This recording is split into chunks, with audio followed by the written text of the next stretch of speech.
We begin with this overnight news, an accident involving a pedestrian. It happened around 9 last night near Louisiana and Gibson in southeast Albuquerque. This is video from the scene. There is little information available right now, but what we do know is that someone was hit by a vehicle. No word on the condition of the victim or the details surrounding the accident, but we will keep you posted. New information this morning about the man allegedly murdered by a retired state police officer and his son.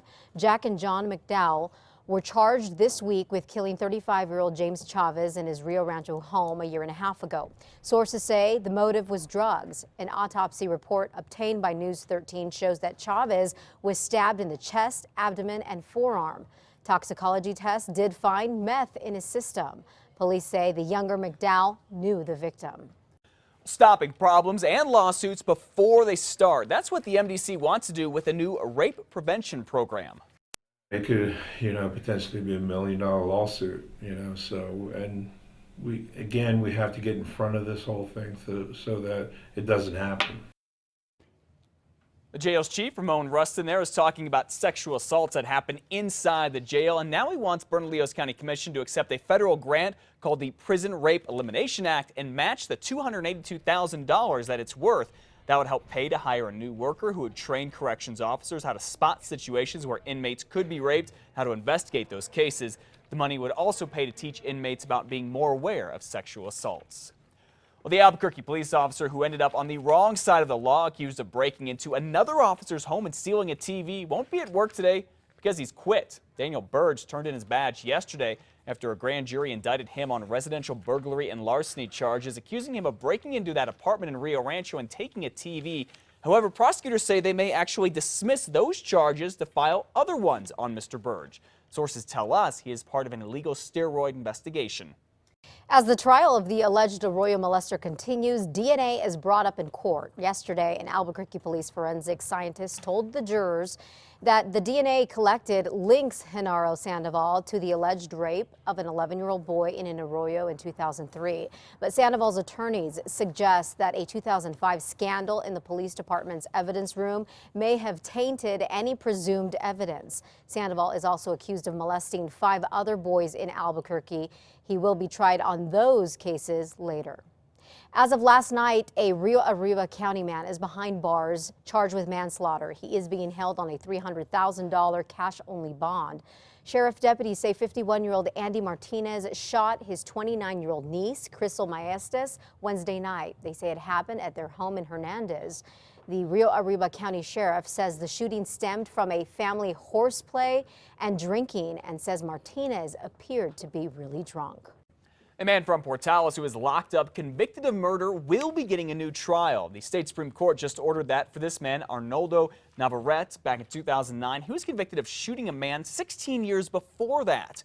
Well, it turns out the forensic pathologist who testified for prosecutors was not involved in a dead man's autopsy, and the state Supreme Court says that pathologist's testimony violated Navarrete's rights.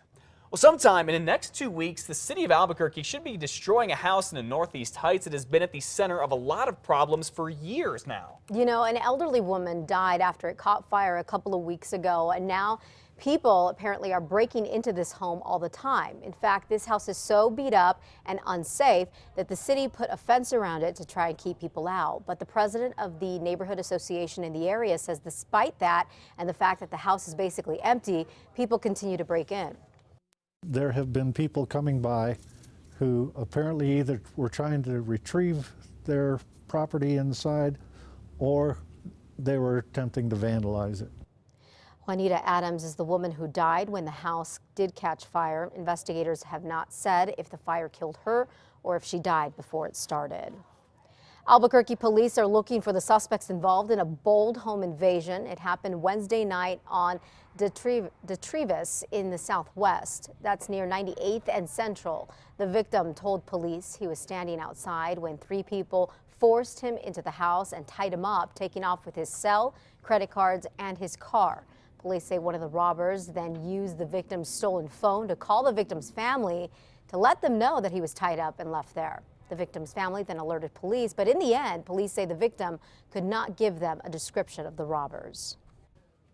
Take a look. Have you seen this man? Because U.S. Marshals certainly want to find him. He is Jeremy Conde, and investigators say he took off from a halfway house in Albuquerque this week.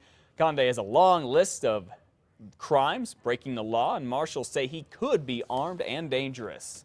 Where is she? That is the question. Police here in Albuquerque are trying to answer about this woman, who they say stole from her job here and in Mississippi. This is Tiffany Cordray when she was working as a bartender in Ocean Springs, Mississippi, where police say she stole some money.